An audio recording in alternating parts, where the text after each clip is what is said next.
Oi, pessoal, tudo bem? Estou aqui então para falar sobre uma matéria nova que se chama Indicadores Químicos. A partir dela, nós vamos estudar várias outras coisas, tá? E alguns experimentos e tal. Eu sei que vocês andaram usando com a professora Nilcineia um experimento que envolvia alguns indicadores naturais, como a beterraba, por exemplo. Então, isso já dá uma ideia do que acontece. Bom, os indicadores, eles são substâncias que mudam de cor, tá? Dependendo do caráter da solução. Que caráter? Mau caráter ou mau caráter? Não, infelizmente não dá. Tem que ser caráter ácido ou básico. E sempre vai ser assim, ó, pela mudança de cor, tá? Que vai ser identificado. Então, resumindo, indicador químico é uma substância química que muda de cor dependendo do meio. Por enquanto, a gente vai estudar tudo bem genérico. Nas próximas aulas, a gente vai aprofundar. Qual substância, o que acontece, qual é o formato dela para ter determinada cor no ácido, determinada cor na base, tá? Hoje a gente vai ver o geralzão. Bom, para identificar o valor dessa acidez, a gente usa a escala de pH. O que é o pH? O pH significa potencial hidrogeniônico. E obrigatoriamente esse P tem que ser minúsculo, porque ele é uma operação matemática. E o H tem que ser maiúsculo. Potencial hidrogeniônico, ou seja, é uma relação de concentração de H+, na solução. Porque a força, né, a quantidade do ácido, a força do ácido, depende de quanto H+ tem na solução. Certo? Pois bem, o que é esse potencial hidrogeniônico? Ele vem de uma conta, tá? Que é menos log da concentração de H+. Então, vamos supor que a concentração de H+ de uma solução seja 0,01 mol por litro. Eu vou deixar isso na base 10, já que é log, né? Então, vai ficar 1, 2. 1 vezes 10 na menos 2. Então, como que ficaria o pH dessa solução? Ficaria menos log de 10 a menos 2. Como que resolve esse? Ou você faz na calculadora. Cadê minha calculadora? Log de 10 a menos 2. Então, você vai pôr lá, menos, tá? Nessa calculadora tem esse menos aqui da operação e tem esse menusinho aqui, tanto faz. Menos log exponencial, que é a base 10, menos 2. Vamos ver se vai dar certo? 2. Opa, então o pH dessa solução será 2, uma solução bem ácida. Em outras palavras, esse 2 aqui, ó, quando tiver só na base 10 o valor de concentração, o próprio valor do expoente vai ser o valor do pH. Vocês vão aprender isso mais a fundo em equilíbrio químico, na Fisicoquímica 2, tá? Mas é só para dar um spoiler aí. Então, vocês não vão precisar calcular o menos log nessa matéria, fiquem sossegados, eu tô só explicando da onde que vem. A escala de pH, existe pOH também, que mede a basicidade, mas por enquanto só vamos mexer com o pH. A escala de pH vai de 0 a 14 e o meio é 7. Esse fato de ir de 0 a 14 também é explicado no equilíbrio químico, tá? Então, não vou ficar dando spoiler da outra matéria agora. O 7 tá no meio, então o 7 indica que a solução tá neutra, tá? Tá com foco meio ruim, mas... Ai. Bom, e quanto menor for o pH, quanto mais próximo de 0 ele for, mais ácido ele será. Quanto maior o pH, mais próximo do 14, mais básico essa substância será, ok? Portanto, quanto menor o pH, mais ácido, quanto maior o pH, mais básico, certo? O que mais que a gente tem? Para esses indicadores, então, vou dar alguns exemplos para vocês. O vinagre, por exemplo. O vinagre é uma solução de ácido acético, né? Ele tem um pH de aproximadamente 2, né? Já o sabão em pó é bem básico, porque ele tem soda cáustica em excesso. É por isso que dá aquela sensação que cola a mão, que gruda a mão quando você pega com a mão molhada, sabe? Vai lavar carro, carro não é adequado lavar com sabão em pó, tá? Quem faz isso não faça mais. Mas estraga a tinta. Mas quem vai lavar calçada, alguma coisa assim, sabe? E acaba pegando, ou mesmo pra lavar roupa, pega o sabão em pó com a mão molhada, fica com aquela sensação que tá grudando, tá queimando, né? Por causa da basicidade em excesso. O pH é aproximadamente 12. Então, veja, eles são bem distantes. Bom, existem refrigerantes que são mais ácidos. Todos os refrigerantes são ácidos. Porém, a Coca-Cola é mais ácida ainda do que os demais refrigerantes. Por que será que a Coca-Cola ela é mais ácida? Todos os refrigerantes têm ácido carbônico. O ácido carbônico, H2CO3, ele é o ácido que vai ser responsável por ter um equilíbrio químico gás carbônico com a água. Então, sempre vai ter esse equilíbrio estabelecido. É por isso que tem gente que arrota, sabe? Quando toma bastante refrigerante, é porque tem um equilíbrio químico estabelecido. O fato do pH do estômago ser ácido, por causa do suco gástrico, faz com que desprenda mais facilmente o gás carbônico. Vocês já estudaram isso comigo, inclusive, quando a gente coloca bicarbonato de sódio, por exemplo, em meio ácido ou em aquecimento. Então, a gente fez aquele lá do negócio do faraó, fez que fazia uma massa lá de uma espuma preta, né, de carvão. E tinha um outro que a gente fez, era o sal efervescente também. Era o bicarbonato de sódio com o ácido cítrico. Beleza. Daí desprende o gás carbônico, a pessoa rota, por isso.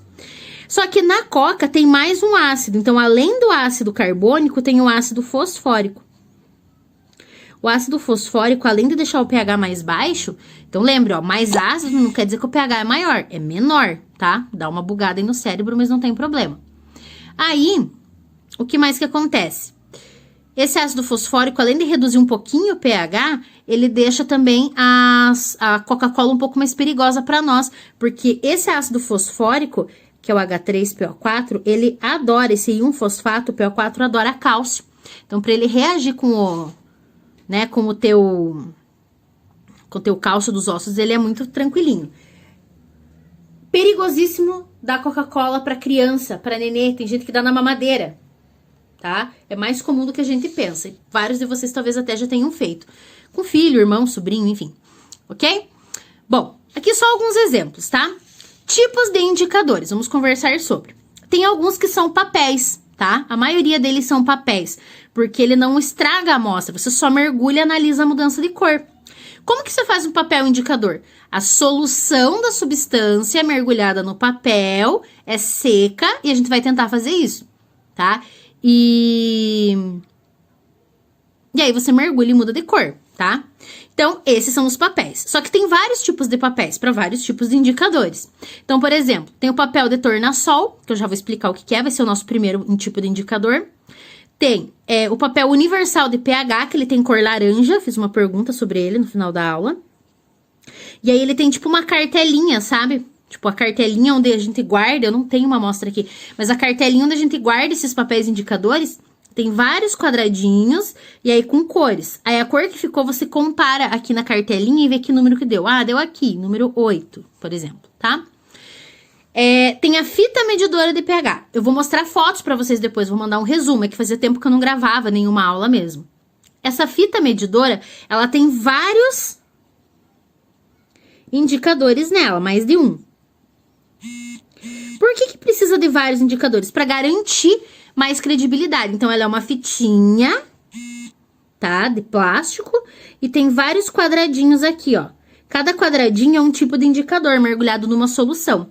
A combinação entre essas cores também tem, tipo, uma legenda na tua caixinha, vai indicar qual é o valor de pH. Então, essa aqui é mais confiável do que as outras duas, tá? É que assim, ó, cada indicador, ele não vai indicar sempre se é ácido ou base, porque cada indicador consegue pegar uma faixa de pH. E é isso que a gente vai estudar aqui mais a fundo, tá? A gente vai olhar um por um e depois vai analisar qual é a faixa de pH que ela consegue detectar, certo? Depois tem soluções. Então, por exemplo, uma substância química feita em laboratório mesmo, como fenolftaleína, alaranjado de metila, tá? É uma substância química, você pinga numa amostrinha, num tubo de ensaio e muda de cor ou não. Ou podem ser soluções caseiras. Então, a água da beterraba, o extrato de repolho roxo. Se você ferver rosas, flor, né? Rosas vermelhas, aquele líquido, esse suco, também vai ser um indicador ácido-base. Tem várias flores que são indicadores ácido-base. Tem aquela flor chamada hortênsia. Margot, tô gravando um vídeo. Não vou abrir a porta. Tem várias vezes que ela tá mais azul ou lilás e às vezes ela tá bem vermelhinha, pink. Não é porque tem duas espécies de hortênsia. É por causa do pH do solo, que que ela consegue detectar. Então, é como se fosse uma flor indicadora mesmo. Dentre outros, né? Água de feijão também, quando você deixa o feijão preto de molho, aquela água que fica também um indicador ácido base. Metalocromos. Os metalocromos, eles são indicadores que conseguem identificar íons metálicos. São bem raros, a gente quase não usa. Indicador redox. Tem a ver com aquele experimento que eu passei para vocês semana passada, do manganês. Lembra? O manganês mais 2, se eu não me engano, tinha manganês mais 3, não, mais 4. E tinha manganês mais 6. Cada um deles tinha uma cor diferente em solução, né? Então, um é incolor, o outro é pink e o outro é marrom. Cada um deles tem uma cor. Eu vou voltar a trabalhar com esses indicadores porque é o que eu tenho em casa. Tem indicador de absorção ou de phagens. São indicadores por titulação. Então, é uma reação química que a gente faz. Titulação. É uma reação que a gente faz e a mudança de cor, quando tem totalmente neutralizado ou absorvido uma substância, vai indicar o que a gente tem, tá? A gente precisa, para usar um indicador, saber principalmente para que tipo de substância ela é indicada para saber o pH. Porque essa escala aqui, ela pode variar bastante. Então, não é assim, todos os indicadores pegam de 0 a 14, nem todos. Algum pega mais caráter ácido, outro pega mais caráter básico, outro pega aqui no meio. Então, depende. Papel de tornassol. Então, papel de tornassol é o primeiro indicador que a gente vai estudar. Ele é extraído de uma planta chamada líquen. Essa planta só tem na Holanda, por isso que já vem pronto aqui pra nós, tá? Não é aqui do Brasil. E ele é impregnado, então é feita uma solução dessa planta, chamada líquen, mergulhado e o papelzinho é seco. Ele pode ser rosa, eu caguei aqui, mas tudo bem. Rosa determina a base, porque ele vai ficar azul. E o papel azul determina ácidos, vai ficar rosa. Ou seja, existe papel de tornassol rosa e existe papel de tornassol azul. Como aqui ficou meio confuso, eu fiz um resuminho. Quando fica rosa, é meio ácido. Existe papel de tornassol rosa e azul, tá? Se você pega o rosa e mergulha no ácido, ele continua molhado, ele só fica molhado, continua rosa. Mas se você pegar o azul e mergulhar no ácido, aí ele vai acabar mudando de cor, tá? E o azul determina quando o meio é básico. Mesma coisa, se você pega o azul e já coloca, né, no meio que já tá, ele só vai ficar molhado. Então, aqui tem um exemplo, ó. O papel era azul. Deixa eu vir mais pra cá. O papel era azul, um papel inteirinho azul. Vamos desenhar diferente aqui, porque acho que não ficou bem claro. Assim, dá a impressão que ele já era meio a meio, né? Mas não, era um papel indicador inteirinho pintado de azul. Pintado não, né? Ele já era azul, tá? Esse papel azul foi mergulhado numa solução com vinagre. Só que quando é ácido, ó, tem que ficar rosa. Então, aonde você mergulha no vinagre, ele muda de cor. Ele fica rosa. Tranquilo? Exercício. Primeiro exercício. Eu quero saber qual que vai ser a cor obtida do papel de tornassol. Quando... eu usei o azul, tá? Não usei o rosa e o azul. Usei só o azul. No refrigerante de limão, no sabão em pó, em água. No vinagre, na água mineral com pH 8, porque cada água vai te dizer um pH. Eu tô com uma água aqui, mas eu tô com medo de... Deixa eu pegar aqui, peraí. Eu tô com uma garrafinha de água e eu caço na cidade garrafinha de água com esse pH por causa da minha gastrite. Então, ó, cada água tem um pH diferente por causa da fonte. Vamos ver se eu consigo dar foco. Essa aqui é uma água chamada 13 tilhas, tá? Com gás, eu amo água com gás. E eu comprei lá no Darposão, porque tava 77 centavos cada. Consegui. Ó, vocês estão vendo qual que é o pH? O pH tá aqui, ó. pH 25 graus Celsius, 9,45. Quando que é base? Acima de 7. 7 é neutro. Então, veja, é uma água bem básica, quase 10 de pH. Lembrando que a escala vai até 14. Isso se deve principalmente, ó, a concentração de bicarbonato é muito alta, a concentração de carbonatos é muito alta, que são todas coisas mais básicas. O sódio, consequentemente, acaba sendo bem mais alto, tá? Então, água... Por que eu não coloquei qualquer água mineral? Porque cada marca de água mineral tem um pH diferente. Por isso que eu dei esse exemplo. Nesse caso aqui, eu quero um com pH 8. Vamos, foco. Aí. E soda cáustica, que é o hidróxido de sódio, NaOH, que a gente usa para fazer sabão. Exercício 2. Eu quero que você diga qual é a cor que vai ficar, rosa ou azul, tá? Então, deixa eu pôr aqui do ladinho. Eu vou mandar foto, tá? Só que se não prestar atenção na aula, não ajuda muito, né? Exercício 2. Lembrando que eu coloquei o azul. Se você colocar, ó, azul é meio básico, né? Se você coloca azul na base, ela continua azul. Então, só pôr azul. Aqui. Pesquise como é feito o papel indicador de pH universal. Esse aqui é o laranja. Perceba que a principal diferença é, o papel de tornassol não diz qual é o valor de pH. Ele só indica o caráter. Deixa eu anotar isso aqui. Ele não indica o valor de pH. Ele apenas diz se é ácido ou base, ok? Agora, o de indicador de pH, ele tem a escala lá que vai do 0 ao 14. E ele diz pra você qual é o número. Então, tem uma corzinha lá na cartela. Eu quero saber como que ele é feito. Eu disse aqui como que ele é feito. Ele é extraído de uma planta chamada líquen. E universal, é feito de qual substância química, ok? Gente, é isso. Vou deixar as fotos também lá na aula. Preciso que vocês comentem no mural a minha chamadinha, tá? Que eu vou postar mais tarde. Beijos!